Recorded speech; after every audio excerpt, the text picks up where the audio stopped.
On today's episode, we will be discussing sexual assault as we are honoring Sexual Assault Awareness Month. Please take care of yourself, listen with care, and make sure that if you are a victim of sexual assault, or if you know someone who's a victim of sexual assault, you have the resources available to you to ensure that you are healing. At the end of the episode, we will also provide a hotline number for you just in case you need additional resources. Be well.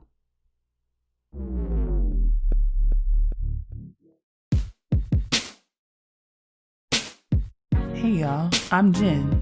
I'm from Oakland and I'm an androgynous, black, lesbian feminist and a lover of all black people.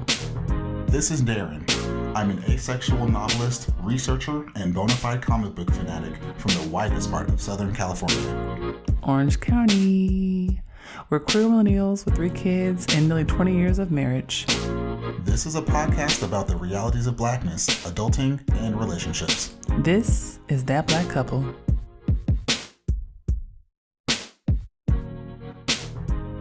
Hey y'all, how you doing? Hi. Hi Daren. Hi. This is a serious episode today.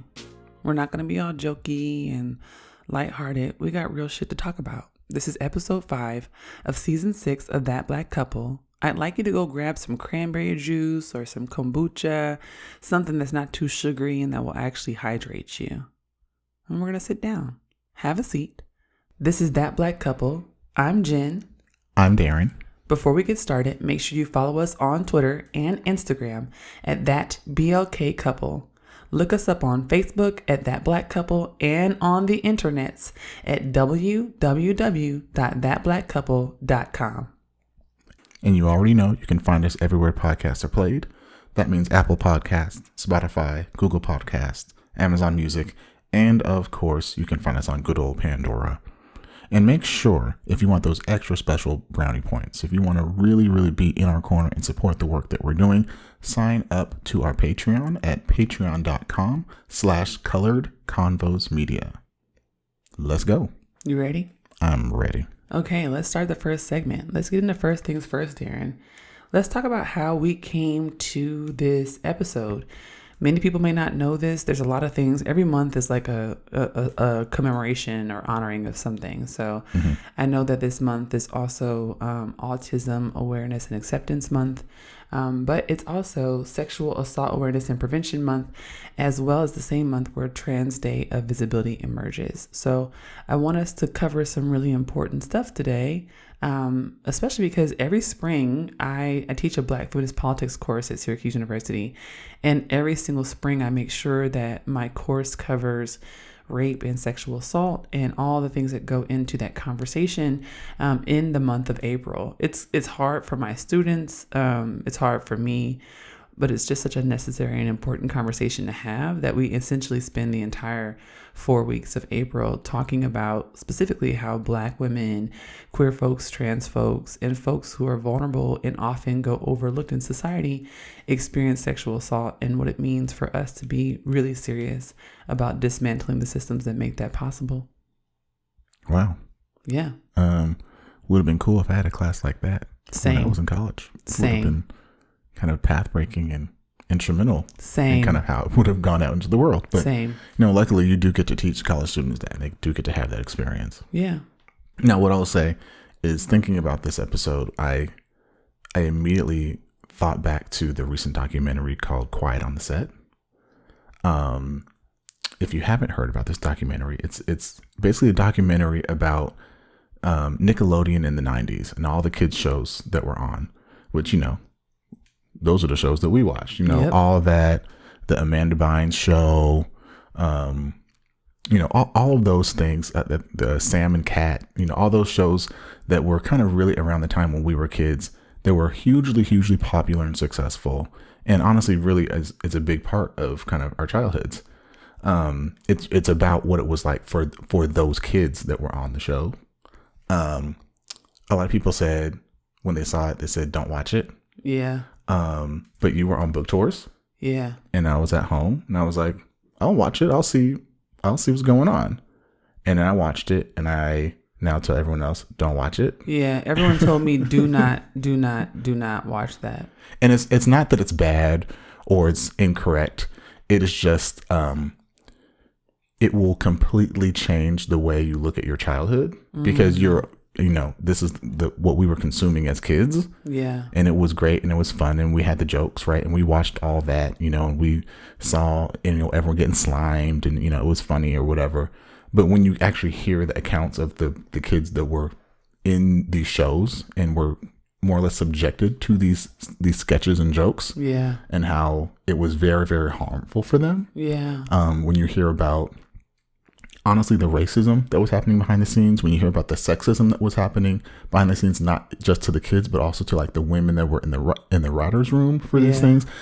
Just as a quick example, there were 2 women in the writers' room for all that. Mm-hmm.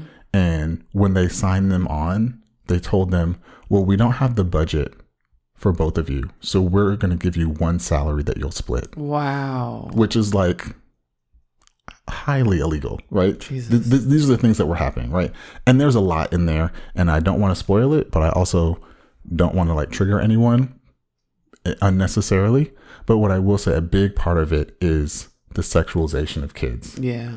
Not just in the actual skits, and they show actual skits where there was like blatantly sexual jokes that as kids you would not get, but looking at it now, I'm thoroughly disgusted that these were things that were serving to children, but also actual abuses that were happening, right? There were, when you think about these shows, there were 2 men who were actually convicted as sex offenders. Oh gosh. That were offending during their time working on these shows. One of these people actually went to jail, came out, and then actually got a job working with kids again afterward. Good Lord. And they had to retroactively remove him from the work that he had done once they found out, oh wait, we hired a sexual predator. So there's a lot in there. There's a lot in there. It's really, really, really, really tough to watch and get through. But most importantly, I think thinking about this month, thinking about sexual assault and prevention, I think it's really important I think things like that are really important to show people that it could happen anywhere. Yeah. It can happen to anyone. Yeah. And that's why we need to actually be aware of that and also build in prevention measures to do our best to protect each other from these things. Right. I just want to, as a person who is a survivor of multiple sexual assaults, my last relationship ended because of sexual assault. And so we're going to get really clear about what sexual assault is, because people have these ideas that it has to be, coercive or violent rape, and that there aren't ranges of things that count as sexual assault. So we're going to get clear about that in the conversation.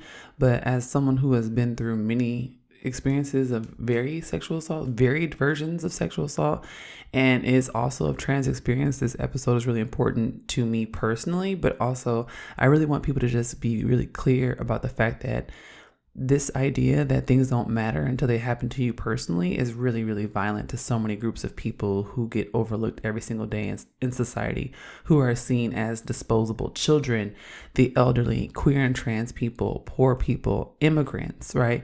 Like, what we're going to talk about today is why sexual assault ends up being so pervasive in those groups. And it's because of that very thing, people looking away until they feel it affects them personally. This podcast is supported by generous donations from our patrons and listeners. Become a supporter today by heading to www.patreon.com/colorcombosmedia. You can stream the show on iTunes, Spotify, Stitcher, Google Podcasts, and SoundCloud.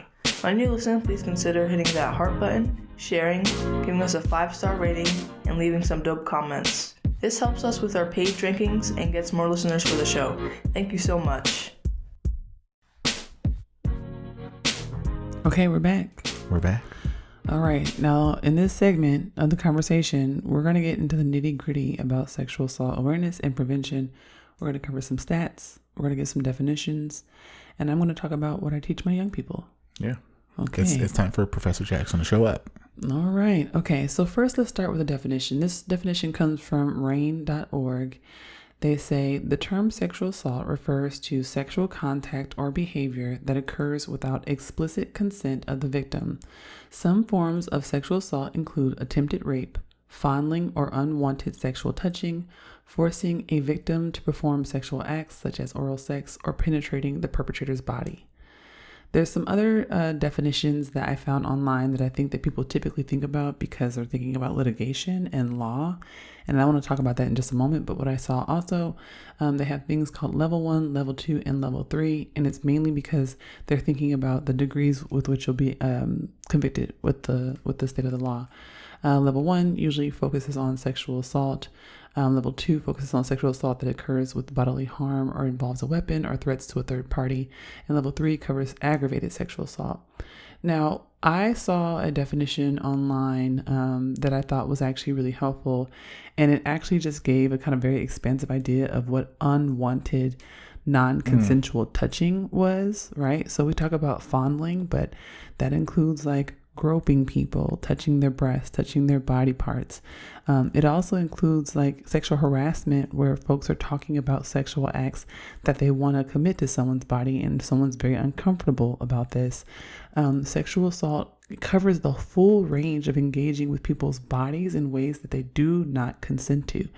One of the important ones was if someone is drinking or inebriated in some way, they are not in control of their bodily functions, and someone begins touching them or trying to enter their bodily space. Example, they're sleeping, right? Mm-hmm. This is also sexual assault. So a lot of times people think that when we're talking about sexual assault, it has to be this coercive or forced situation. It has to be involving a weapon or, terror or screaming or, what we see on Law and Order SVU. Mm-hmm. But in actuality, what is more common is that these types of interactions happen between people who know one another.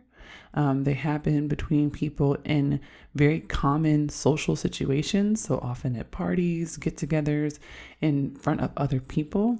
And the reason why they are so common is because they're forms of touching that are frequently reproduced and affirmed in society based on power hierarchies and, unfortunately, patriarchy, right? So we know that sexual assault can happen to anyone, regardless of their gender, their background, or where they come from. But we also know that folks who are AFAB, assigned female at birth, are more likely to encounter sexual assault than other groups. This is especially so for folks who are of color. We also know that Indigenous women are more likely to encounter sexual assault. And I know you're going to cover some stats for us, but I want people to understand that sexual assault does not require the spectacle that we're used to seeing in the kind of rape narratives in movies. Mm-hmm. It actually can be very, very subtle. Yeah, and that's an important thing to note is that, this is a widespread issue.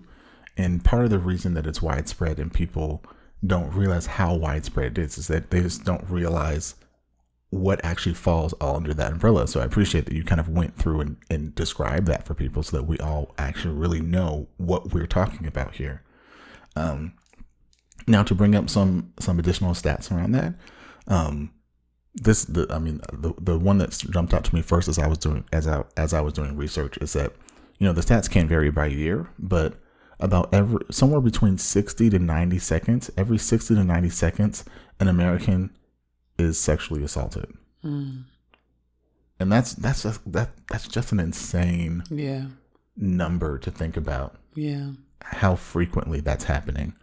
Now in the US, 81% of women and 43% of men reported experiencing some form of sexual harassment or assault in their lifetime, which is, again, 81%. 81% of women. Wow, that's 4 out of 5. Say that at some point in their life, there's been some kind of harassment or assault. Yeah. And honestly, with stats like these, I always think that they're underrepresented. They are. Right. So that's 81% of women and then 43% of men. And again, I'm pretty sure these are probably underrepresenting the actual values here, yes, which again tells you how widespread of an issue this is. In the UK, I found this very interesting. There was a whole viral campaign about sexual harassment because it came out. A study said 97% of women aged 18 to 24 report having been sexually harassed. I believe that 100%. Which again, They basically all the women, every woman in the UK said, "Yep, I've been harassed by someone." Absolutely. Which is a staggering number, but honestly, when we go back to how you've described what assault and harassment are, it's not really shocking because a lot of these things become very, very commonplace for us. Right. Now, what I will say is most assaults happen to people under the age of 30, as we just saw with that stat from the UK. 12 to 34 years old is the highest risk group for both rape and sexual assault. 25 of every 1,000 perpetrators will end up in prison. That makes sense. Which, when you think about the volume of how many people are being assaulted and harassed, how many people are going to end up in prison, it shows you there's a big gap in there. Reporting. A lot of it is reporting, yeah, but a lot of it is also being believed, what the laws are, what is prosecutable, those types of things. But one of the things that I think is just really tragic, and I think is probably lesser known to people than these other stats that I've kind of talked about, is that 21% of transgender, genderqueer, or non-conforming college students have been sexually assaulted. Wow. 21%. And we're not talking about harassment, right? Harassment is terrible. Yes. And that's bad enough. But we're talking about actual assault. Yes. And so, and these are not people just within a certain age range, but people who are in college. Yeah. So that's almost a fourth of trans, genderqueer, non-conforming college students that are being actually sexually assaulted in their college years. Yeah. And it's just, yeah, like, wow, like what is really, really going on in the world? Like how depraved are we as a people that these are the types of things, the types of traumas and pains that we are inflicting on each other. Yeah. And especially with March 31st being Trans Day of Visibility, I want to call that out. Yeah. A lot of Trans Day of Visibility is about saying, I'm trans, I'm here, you can see me, I'm visible, right? I exist. But part of it is also calling out things like this. Yeah. To bring these things to light so that people are aware of what's actually happening in the world. Absolutely. And I think, so this is what I want to talk about, what I talk about with my students. So we've been talking about several important readings. One book I want to draw attention to is Andrea Ritchie's book, Invisible No More. And something that's really important about what she brings to light in that book is not just the ways that queer, genderqueer, gender nonconforming trans folks encounter sexual harassment and assault, but how they encounter those experiences at the hands of police, and how those particular experiences are often informed by the fact that people in power, like police, often know that those victims won't be believed because society doesn't take them seriously and sees them as disposable. She talks there about how often it happens that police officers will actually target poorer women, Black women, sex workers, trans women, queer women, who cannot necessarily advocate for themselves, because if they go to report any sexual assault at the hands of police officers, they will actually be arrested because they may be drug users, or they may be intermittently houseless and have to engage in other forms of making money that are not necessarily legal, right? And so what those police officers do is they use those folks' vulnerabilities to then coercively engage in forms of sexual violence, or to literally just to prey on them, right? And I also want to bring this to the light because so many folks talk about intersectionality nowadays, but I don't think they actually read the reading that Kimberly Crenshaw wrote about intersectionality. And specifically, I'm talking about her writings from 1988 to 1991. And the writing from 1991, when she started thinking about mapping the margins, she talks about the ways that if we were to engage with domestic violence in the U.S. and the people who are the most susceptible to domestic violence, we would find that it's actually women of color, and specifically like women who are non-English speaking, women who have to rely on abusive husbands to ensure that they can stay in the U.S. and that they have the proper documentation so that they are not picked up by ICE and sent back to countries where they are engaging in war-torn violence. And what's important about this is that the domestic violence institutions institutions that are meant to address domestic violence that she focuses on, we're actually making it harder for these women to report, because not only do they have systemic issues, what she calls structural intersectionality, right? She's thinking about the ways that these women are sitting at multiple intersections as race, gender, and immigrant status. And when they come to these institutions for services, maybe there's not anyone there who speaks their language. Maybe they're turned away because they don't have a translator that day, or because they don't have any way to verify their documentation, right? So their identities as these intersectional subjects end up making it so that they can't have services to keep them protected and alive, right? And when we talk about domestic violence, when we talk about sexual assault, when we talk about rape, we don't talk about the ways that the state, these institutions, do not have the resources and do not even see the people who are the most susceptible, right? And that's what I'm talking about when I say awareness and prevention, right? Awareness and prevention also means that we have to center the people who are the most vulnerable, the people who are the most likely to be harmed and the least likely to be advocated for. Well, and that's an institutional problem, right? Yes. Because my understanding, right, is that these institutions are set up in a way to purposefully not prioritize those people. That's correct. The system is working as it's designed, right? So that's the systemic stuff, right? Kimberly Crenshaw teaches us about that when she talks about structural intersectionality. But then we have some other theorists from our communities, Latoya Peterson and Mickey Kendall. Latoya Peterson wrote an incredible essay called The Not Rape Epidemic, back when Racialicious wasn't a website. You can still look it up. It's on the web in lots of different places. And Mickey Kendall wrote a fantastic essay years ago called Fast-Tailed Girls.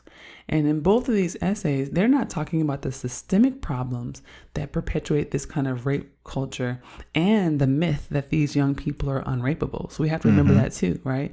This is a long-standing myth, Black women don't feel pain, and that, young Black girls are unrapeable because they're whores, they're Jezebels, right? So all of that is absolutely embedded in this conversation as well. And what Latoya Peterson talks about in this not rape epidemic is precisely what we're talking about with sexual assault and rape, is that there are so many things that happen to young Black girls in communities that are not, air quotes, rape, but are absolutely a part of rape culture, right? I always think back to when I was a young girl and boys would touch my breast and punch me in the breast. And that was like, oh, well, he likes you. And I remember being so uncomfortable every day having to protect my breasts at school from these little boys. And it was very uncomfortable. Or I would go to church and there'd be these grown men who would be calling me their girlfriend, and they'd be kissing on my cheeks and kissing on my neck and stuff at church. And now I know that as an 11 and 12-year-old girl that was sexual harassment, right? These are a part of what Latoya Peterson calls the not rape epidemic. And there were so many times where these situations escalated, where they got really uncomfortable, boys touching you and you're in a room alone and you're like, I don't feel safe, right? And it goes from, this is someone who has a crush on you and they're playing with you at school, to I think this person's gonna rape me, And I think that the problem that I have, and this is what Peterson brings up in this essay, is that there are so many men, young men, who see their friends behaving in these ways and they are uncomfortable by it. Yes. They do feel like it's wrong. They don't like it and they don't say anything, right? That's the culture. Yes. When folks are complicit, and we see these videos all the time on social media right now. A girl will be walking down the street. Somebody will be catcalling her. All these men will walk up and say, oh, you think you're too good? I want your phone number, blah, blah, blah. And if she doesn't give them attention, right? Oh, you ugly, this or whatever. And sometimes they beat up the girl. Sometimes they start calling her names or spitting on girls. I just finished writing the second draft of my second book, and I had to write a whole chapter about women who were catcalled on the street. And when they didn't respond, people are shooting at them. Yeah. Following them to their cars and raping them and killing them. This is a problem. This is a real problem. And so when I talk to my students, it's so hard because there's this kind of, this kind of like hopelessness, right? Where it's like, this is how it is. And they're scared too. And a lot of them I know have gone through this and they don't know what to do either. Yeah. And I'm not a man. I'm looking at you right now because I'm like, I don't know how we work through this culture. But as you point out, it's a systemic thing. It's a societal thing, right? So to me, there's this, just like with most terrible things, right? Like we're not going to completely eradicate, right? It's going to be around to some degree, to some extent, in some way. But social norms play a really strong role in what we just intrinsically believe is okay and acceptable behavior. Yeah. Right. And even like when I think about the times that I've been harassed and the times that I've been assaulted, right? Yeah. You know, there is a certain understanding that I have to where people believe these things are okay. Yeah. And they do them because they think they're okay, and they don't. Sometimes they think this isn't harmful. It's fine. It's a joke. It's a whatever it is. It's fine. It's normal conversation. This is normal behavior. But first, it's calling it out and saying, hey, that's not okay with me. Yeah. That's not okay behavior with me. It's not okay behavior with other people. It's wrong for reasons X, Y, and Z. And that's where the line to me is, right? Because there's always a place where people, especially in a society that's fucked up, and where we see presidential candidates and actual presidents that are both of them predators. Both of them. Both of the current leaders in both parties for president are predators. Yes. Assault. Yes. Right. Making people uncomfortable. Yes. Admitting to things on tape. Right. Yes. Again, it's a societal issue when people for the highest office in the land. Yeah. These are known things about them. Yeah. Very known. Yes. And that's not the number one thing we're talking about. Right. Right. So again, that trickles down. When people see that, they think, oh, well, the president did it. Must be okay. Right. But like I said, there's a line though. When you say no, when you point out that it's wrong, people then are forced to make a choice. That's correct. And that's one thing that I really highly value and treasure, is putting people in a place where they have to make a choice. That's right. Where they have to decide for themselves, is this right or is this wrong? Yeah. Am I going to do the good thing or am I going to do the bad thing? Yeah. Right? Because that leads directly to responsibility. It does. You can't say, oh, well, I thought it was okay, or, you didn't say anything, or we were having fun and we were joking and laughing. No, you made a choice. You made a choice. Yeah. Right. And I think, like, as you talk about men and how this is so pervasive with men, right? When you put it out there, when you put it out there and it just hangs in the air, people have to make a choice. They can't fall back on, oh, I didn't know this. I don't know this. How we're all in a group and we're just doing things. That goes away. Yeah.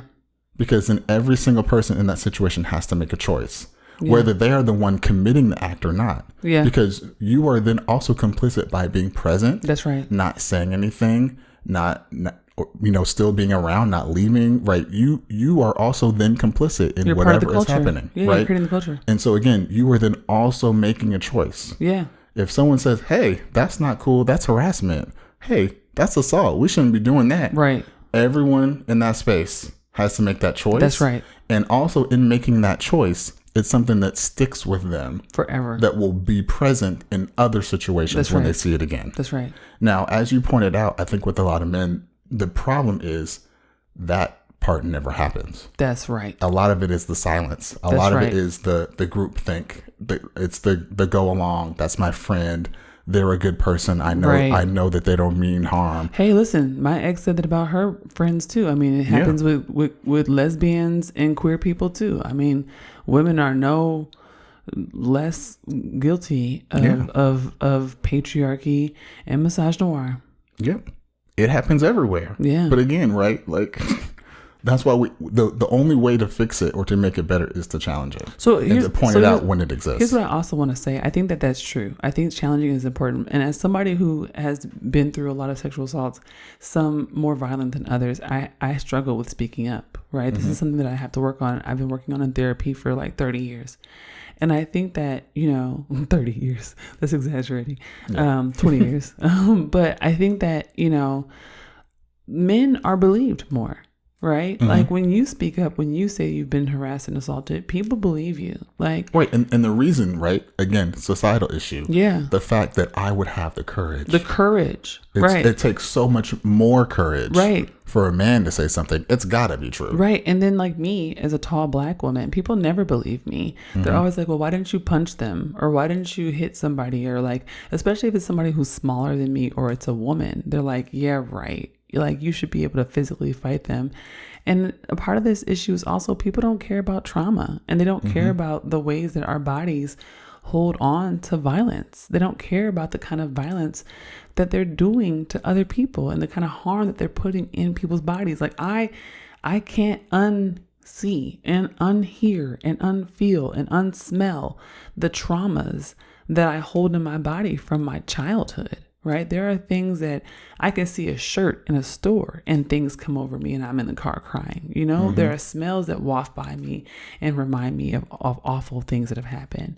And unfortunately, you know, we've gotten to a point in society where it's like, that's okay. Like it's okay for queer and trans folks and black women and children and the elderly and immigrant women, right? People who we see as disposable, people who we you know, section off and put off and categorize on the wayside, that it's okay for them to hold that trauma. But for like, you know, attractive, well-meaning, middle-class, good black men, we just can't imagine anything bad happening to them or to the white women in society and to white men. You know, there is this problematic where there's this idea that harm belongs to some people and not to others. And so if it happens to you, people give a shit. And if it happens to me, they don't.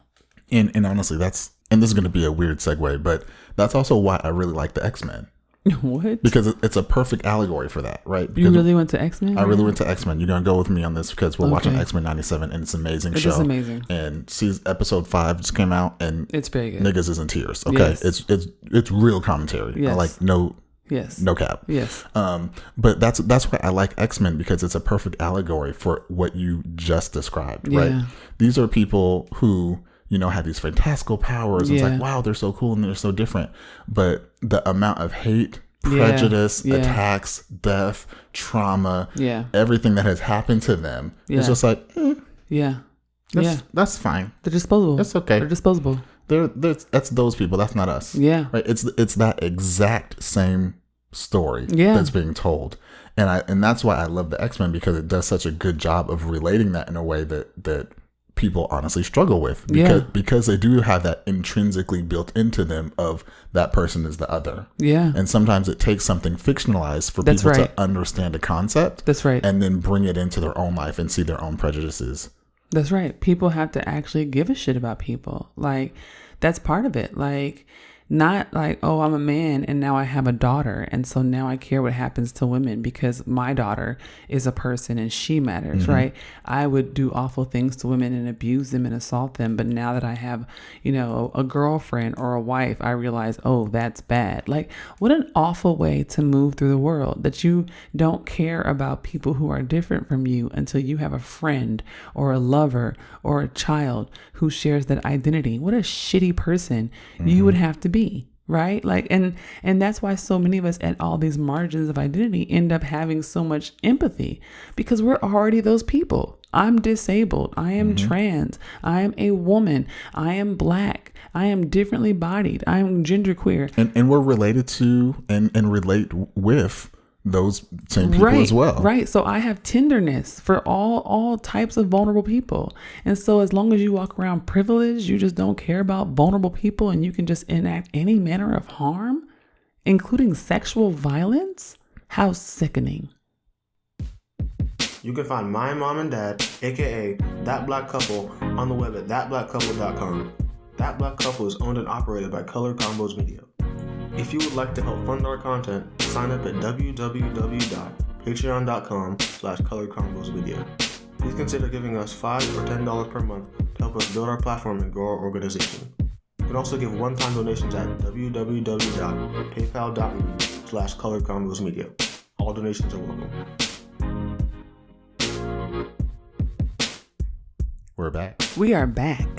This has been a very powerful episode. I'm really glad we did it. I am. I was nervous coming in Same. because it's a heavy topic, and I want to make sure we do it justice. But I feel like this has been really, really good and really meaningful. Same. And I hope that it's been useful for people as well. Yeah. Now, as we reflect on everything Yeah. that we've discussed, the thing that really came to mind was the annual employer mandated sexual assault and harassment training. Yeah, that we all have to do at school and at work. At school and at work, and it's I feel like it's one of those things where you check the box, and everyone's annoyed that you got to do it, and we hate it. And it's like skits, and it's like when John goes to work and says these things about porn, how does it make Marie feel?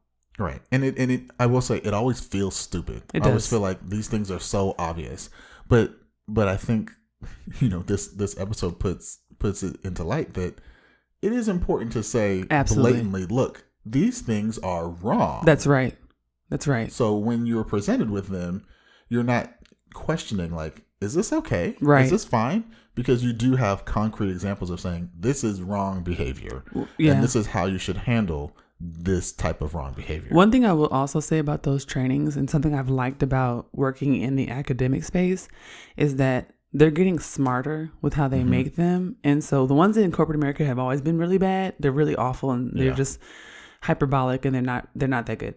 But the ones that they've been using now for young people, they really do a good job of making it focus on the shame and the stigma part. You don't want to speak up. You're nervous. You feel like you might be embarrassed, but here's why you need to. That to me is the part that was always missing from the ones that I had to do in corporate America. In corporate America, it was just this is what you're supposed to do and this is what you're not supposed to do. But they never talk about how it makes you feel, the racial dynamics, the fact that people can be upset and retaliate against you, and you got to feed yourself, right? But these ones that they talk about with college students, they are grappling with those issues. They're thinking about power and hierarchy. And I think that we have to have more of those conversations. I'm glad that that's happening because, college is that delicate time where you really do need to have that enforcement to say what's good and what's not. Yeah. And honestly, for me, thinking about this, I think about being asexual and about the type of harassment that I've received. Yeah. And even me saying that it's been harassment. It's really bad. Right? Because it's harassment. It is right? harassment. And it doesn't have to be physical of someone touching you or doing something to you. Although it has been for you as well. Although it has been for me as well. Yeah. But it can be, just attitudes, behaviors, words, right? Propositioning people. Right.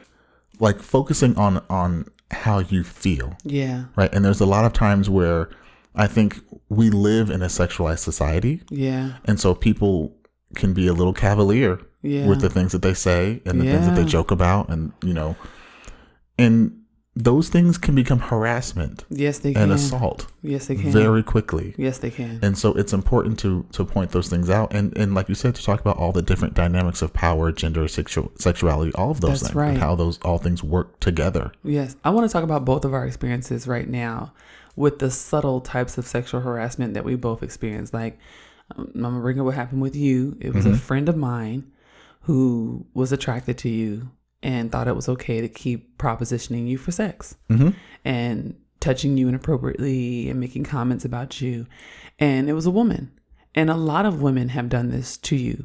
People who I thought were friends, people who I thought were colleagues, they are attracted to you and they think that they can do those things to you. And the gender dynamics often protect them because they're a woman and you're a man. Right. So it's well, there's no way she could be harassing Daren. And I'm absolutely not. This is why I'm so fiercely protective of you, because you are very kind and you're probably not going to speak up and say anything because you don't want to hurt anyone's feelings. But listen, bitch. But there's just a line, right? Yeah. And I get it. Like I said, we live in a sexualized culture, and I get it. Some people are a little loose. Some people are a little bit more sexually free, right? And I get it, right? So there's a certain amount of ha ha ha. Okay. Yeah, but let it go. But Stop. if I say no, that's enough. and then if you do it again, I say No.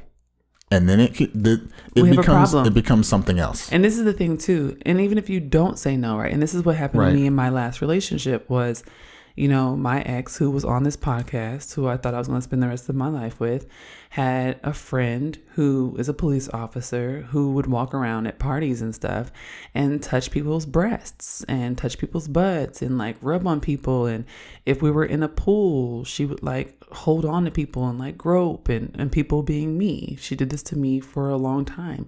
And when I brought it to my ex, she was like, whoa, you know, kind of like, oh, I had no idea. And I was like, yeah, this is a problem. Like, I need you to say something to your friend about this. And she didn't. And then when it happened to her, we were at a party and the same girl walked up behind her and grabbed both of her breasts and groped her in a room full of people. And then she was like, oh my God, like, oh my God, this is what sexual assault is. And I'm like, yeah, this is what's been happening to me for like 6 months with your friend. And this ended up ending our relationship because I said, I have a boundary around this and I don't feel comfortable around this person. I don't think I want to go to parties with this person because every time I go, I'm triggered now. I go and I try to find ways to not sit next to her and not be around her. And I'm realizing it's also bringing up a lot of my previous sexual trauma. And my ex's response was, well, can't you just give them another chance? But this person never apologized, was never held accountable, nothing. And to see that difference in behavior from me to her, right? Because when it happened to you, I went straight to my friend and said, hey, we've got to talk. And Right. she knew she had fucked up. So she just stopped talking to me. She just dipped out because she knew she fucked up. Right. Because I was about to drag her ass. Right. But like, you know, I brought this to someone who said they loved me. Right. And they were like, we should just figure it out. These are my friends, you know, and that to me is the culture that makes this so pervasive. This is where people have to have courage and speak up and do the right thing, right? If you have people in your community who are making other people feel uncomfortable because of the things that they're saying about their bodies, the way they're touching them, you know, groping, that's a really big problem. Mentioning people's body parts, talking about people's genitals, like all of these things are inappropriate. We do not, this is sexual assault. This is sexual harassment, asking people for sex when they do not want to have sex with you, pressuring people into romantic and sexual encounters that they do not want, right? Touching people when they're sleeping or inebriated, right? All these things have actually happened to me personally. And every time I brought it up to people, they've looked at me like I was the weird one for interrupting this culture, this rape culture that we have. And it really requires that people get really serious about the impacts of these kind of actions and behaviors. And I think what's really important about what you're talking about is, you know, we're not fans of the carceral state. We're not fans. I'm not someone who immediately thinks go straight to law enforcement for everything. Right. It really does come down to accountability and how you will get that accountability. That's right. And as I kind of alluded to earlier, I think there's a lot of times people do and say things completely unaware that there is harm that they're causing. Sure. And so the first thing to me is always accountability, bringing it to them and saying, this is what's happening. This is the harm. Making it known, making it be aware of what is going on. That's right. Now from there, you have to redress the harm. You have to apologize, and then you have to change the behavior. That's how we deal. That's what restorative justice is about. Acknowledge the harm. Focus on the people who've been harmed, the victims of the harm. What do they need to heal? What do they need? What does the community need? And then you do it. It's not about disposing of people. It's not about getting rid of people, because we know that people who harm others have often been harmed themselves. I get that. But what it is about is you can't keep doing it. right? You cannot keep doing it. That's one thing we know for certain. You can't keep doing it. And what I'm not going to do is sit around and watch people in my community be harmed because someone else is not being held accountable. If you or someone you know has experienced sexual assault and is seeking resources, contact the National Sexual Assault Hotline at 1-800-656-4673 or 1-800-656-HOPE. You can also look up RAINN.org. That's RAINN.org for additional resources. Be well.